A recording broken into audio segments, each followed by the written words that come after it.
E paz da parte do Senhor Jesus, amém?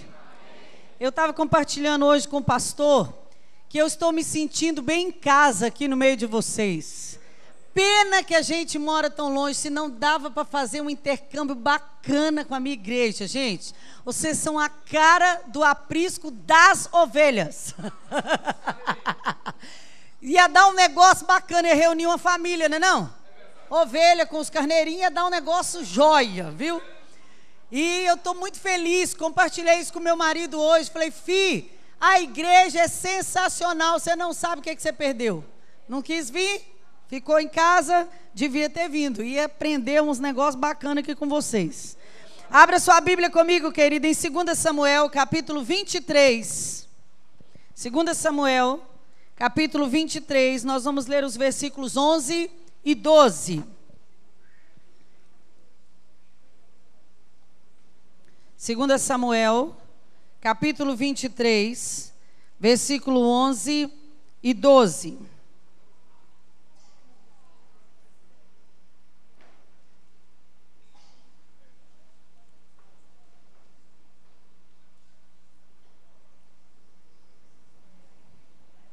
Todo mundo achou? Amém. Tem alguém ainda pedindo misericórdia aí, gente? Ajuda o irmão, por favor. Depois dele, Samá, filho de Ageu, o Ararita, quando os filisteus se juntaram em Leí, onde havia um pedaço de terra cheio de lentilhas, e o povo fugia de diante dos filisteus. Pôs-se Samá no meio daquele terreno, e o defendeu, e feriu os filisteus, e o Senhor efetuou grande livramento. Deus, nós louvamos o teu nome, bendizemos o teu nome nessa noite, porque tu és o nosso Deus, não há outro além de ti. Nós não temos um lugar melhor para estar se não estarmos aqui, Deus, aos teus pés, para aprendermos da tua palavra, para sermos cheios, ó Deus, do teu Espírito Santo nessa noite. Fique à vontade no nosso meio, Senhor, para agir em nós e através de nós e nos encher e transbordar e manifestar o teu poder na nossa vida. E dar-nos alegria, e colocar nos nossos lábios um novo cântico, um hino de louvor ao teu nome. Ó Deus, nós clamamos ao Senhor. Fale conosco, é a nossa oração, em nome de Jesus. Amém. Querido rei Davi, quando ele estava fugindo de Saul, a Bíblia diz que ele ajuntou para si homens que se tornaram valentes, homens que se tornaram guerreiros junto com ele, homens que viram pelo poder do nome do Senhor, pelo poder do Deus dos exércitos, eles viram exército inteiro serem derrotados, eles viram guerras que Davi foi e voltou vitorioso, homens que eram a escória da sociedade, homens que ninguém queria, mas que associaram a Davi e se tornaram valentes. Nesse texto que a gente leu, do capítulo 23, há uma lista desses homens, especialmente daqueles que mais se destacaram.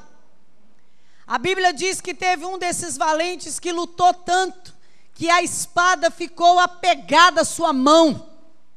Naquele dia ele guerreou tanto que depois a espada não saía da sua mão. Eu não sei se teve uma cãibra, eu não sei o que deu nos dedos daquele homem, daquele guerreiro, mas a Bíblia relata que a espada se apegou à mão dele. Mas há aqui um relato de um homem em apenas 2 versículos que mexe com o meu coração. Talvez você já leu esse texto algumas vezes e passou despercebido, não notou esse homem, mas a Bíblia diz que Samá é um homem que marca a história aí com a defesa de um campo de lentilhas. Parece um negócio meio simples demais, né?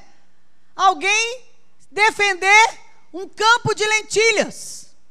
Eu não sei se você gosta, mas eu gosto de comer lentilhas. É uma comida saborosa quando você sabe fazer. E eu acho interessante que esse texto me chamou a atenção a primeira vez que eu li. Eu fiquei pensando, por quê? Esse homem defendeu com tanto afinco uma plantação. E eu fui estudar a respeito disso, e era comum naquela época, quando havia uma guerra, a cidade era sitiada. E tudo que era comida, tudo que era bebida, era tomado do povo. Porque não tem guerreiro que fique de pé com fome, gente. Não tem como. Samá entendeu assim: se acabar o alimento, não tem vitória. Se esse povo destruir esse campo, que é a nossa alimentação, não tem vitória. E a Bíblia diz que o povo fugia dos filisteus, mas Samá, sozinho, se colocou no meio do campo de lentilhas e defendeu aquilo que ele julgou que era importante para a vida dele. Querido, Deus te trouxe nesse acampamento para te dar algumas estratégias para que você possa defender o seu campo de lentilha. Qual é o seu campo de lentilha? É a sua família, é a sua igreja, é o seu trabalho, é tudo que diz respeito à sua vida. Isso é o seu campo de lentilha. E Deus quer te dar aqui hoje, amanhã, depois de amanhã, estratégias para que você possa vencer o inimigo que quer roubar você. Nós muitas vezes achamos que o nosso inimigo brinca conosco, ou que ele nos dá uma trégua. Você está enganado, filho. O inimigo não nos dá trégua. Ele vem com fúria sobre nós. E o desejo dele é nos matar. Mas eu louvo a Deus por causa de alguns versículos que tem na Bíblia, que eu aprendi a ler, compreender e entender. E esses versículos enchem meu coração de alegria. Um deles que enche meu coração de alegria é que diz que o inimigo anda ao nosso derredor como um leão que ruge. E eu aprendi duas coisas preciosas nesse texto. Ele anda ao nosso derredor, porque ao nosso redor acampa o anjo do Senhor, e é Ele que nos livra. Ele vai ter que enfrentar esse anjo, como aconteceu no livro de Daniel. Mas o texto continua dizendo que ele anda como um leão. Ele só se parece. Ele não é o leão. O leão é o leão da tribo de Judá, o meu Jesus. Você precisa entender essas coisas, filho. Quando você for para a batalha, não fique com medo. Primeira coisa que eu aprendo aqui com Samá é que eu preciso me colocar em posição de guerra. No versículo 13 diz que... no versículo 12 diz que Samá se colocou no meio do terreno. Quem se coloca no meio de alguma coisa, ele está atraindo a atenção para ele. Ele está dizendo assim: pode vir que eu estou pronto. Eu não tenho medo. Porque o inimigo, querido, quando ele quer nos destruir, ele afeta as pessoas que nós amamos. Ele vai em cima daquelas coisas que são importantes para nós. Ele toca no nosso filho. Ele rouba a nossa alegria, fazendo com que a igreja entristeça. Ele coloca situações que nos deixam abatidos, com a fé abalada. Porque ele sabe que se ele fizer isso, ele mata a gente. Porque não tem coisa pior, querido, do que ser roubado na nossa alegria. Você já foi para a igreja, filho, num dia que a sua alegria foi roubada? Você sabe o que eu estou falando, não sabe? A turma canta e o seu coração não tem cântico. O povo grita um glória a Deus e você tem até vontade, mas não sai. Nesse dia, filho, eu aprendi uma coisa.